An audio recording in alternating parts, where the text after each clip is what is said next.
Hey everybody, happy Friday. I hope everybody's doing good. I meant to get this video up much earlier in the day, but work just got a little hectic, and I know we've changed up our normal little filming spot because we have a visitor today. And our visitor is Waylon. This is our, how old are you? 8, 9?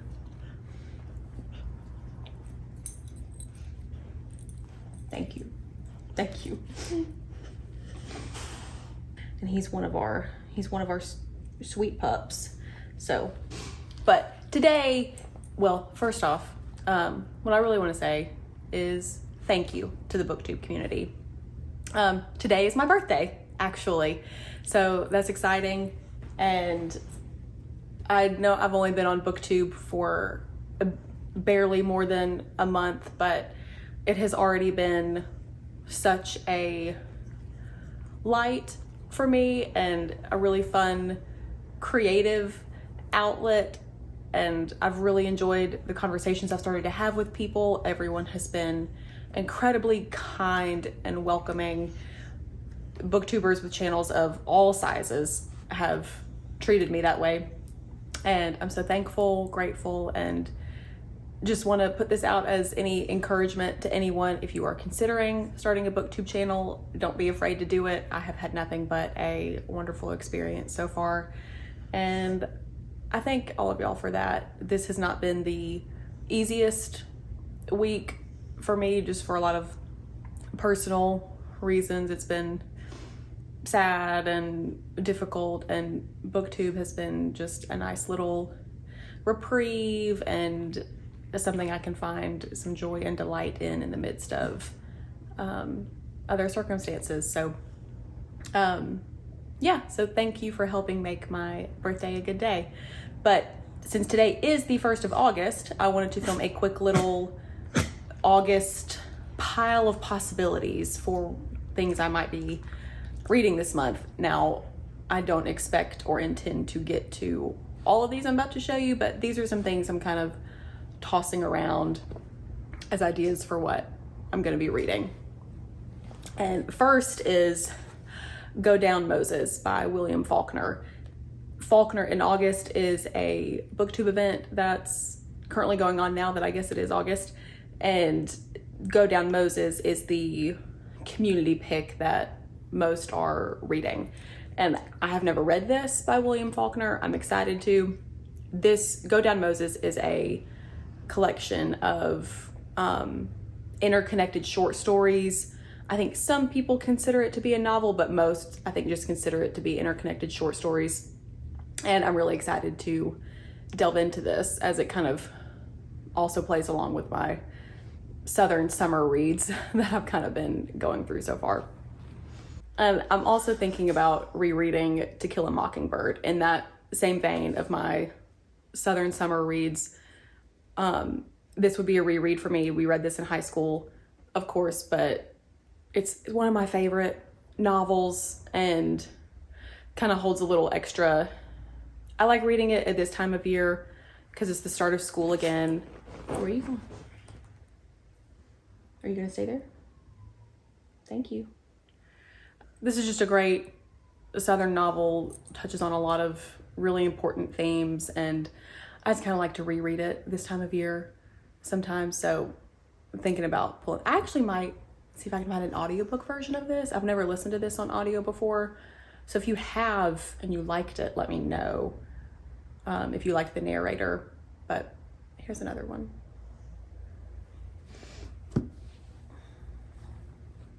Okay. You stay there? Thank you. Okay. Waylon has moved around a little bit. But I also want to read All the King's Men by Robert Penn Warren. This has been on my list for a really long time, and I've just never gotten to it. It won the Pulitzer Prize. And I guess if you don't know, this is set in Louisiana, I believe. Well, actually, it may not be set in Louisiana, but it is about the political career of the fictional Willie Stark, who is ostensibly based on the former Louisiana governor, Huey Long, who was quite a loud, brash, bombastic figure. And I don't know too much specifically about Huey Long, but the way I've heard him described sometimes also kind of reminds me a little bit of Alabama's own former governor, sort of that same ilk, George Wallace. So I'll be interested to read this to see if I can draw any other comparisons like that, but I'm excited to get to this. This is one that I'm most definitely trying to pick up in August. Okay, Waylon's shifted a little bit more, but you're okay. Okay, and I'm also thinking about doing a reread of Outlander by Diana Gabaldon. Sorry for the puppy distractions.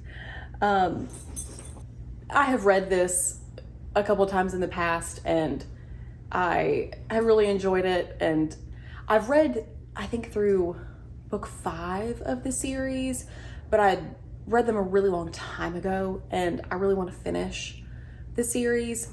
But I feel like there's so much I don't remember, and I could probably pick up with like the 3rd one.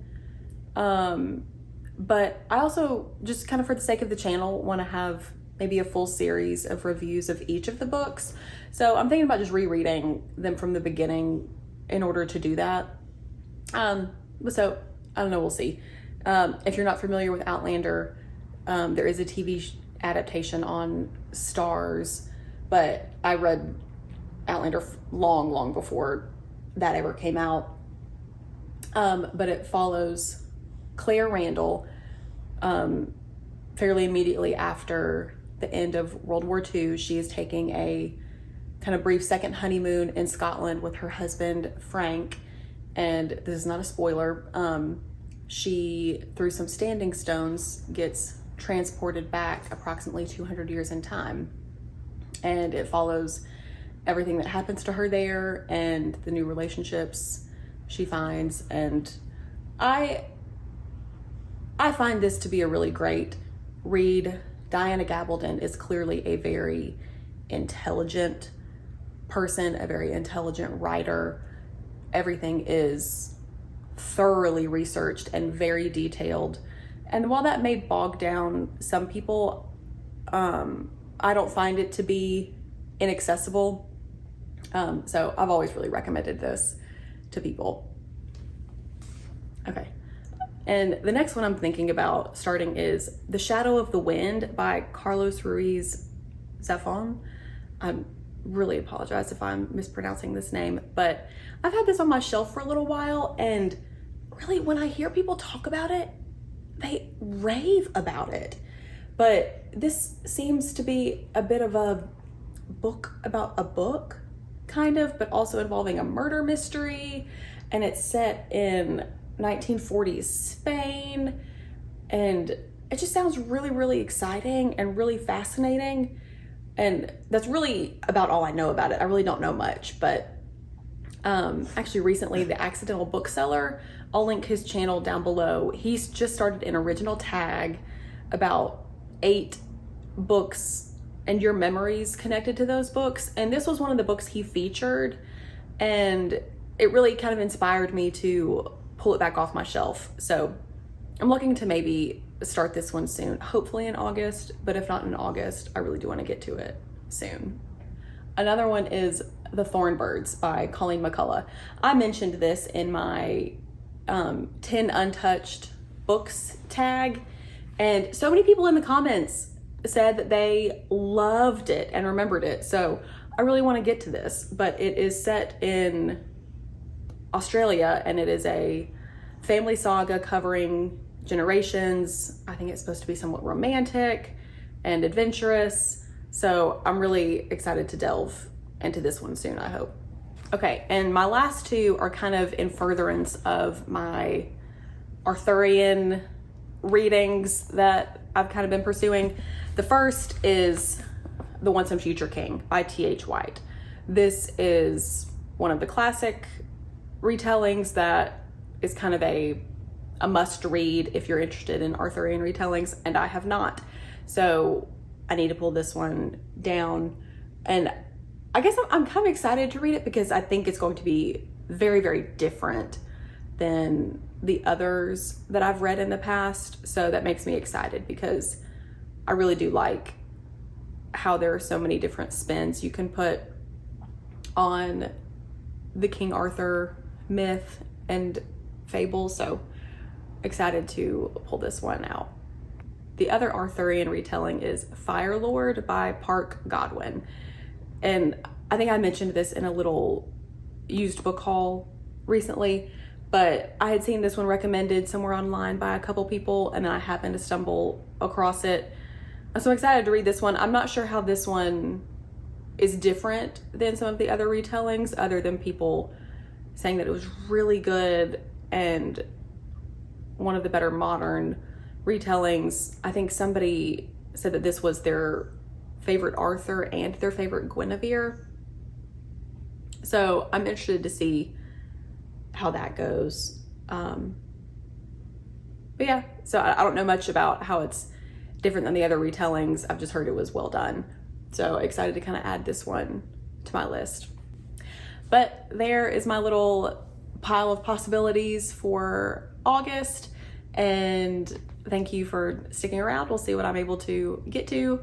And hey, Waylon, do you want to say hey? There's Waylon again to say goodbye. I'm sorry I disturbed you, but I appreciate y'all hanging around, and I hope everybody has a great weekend. Thanks. Bye.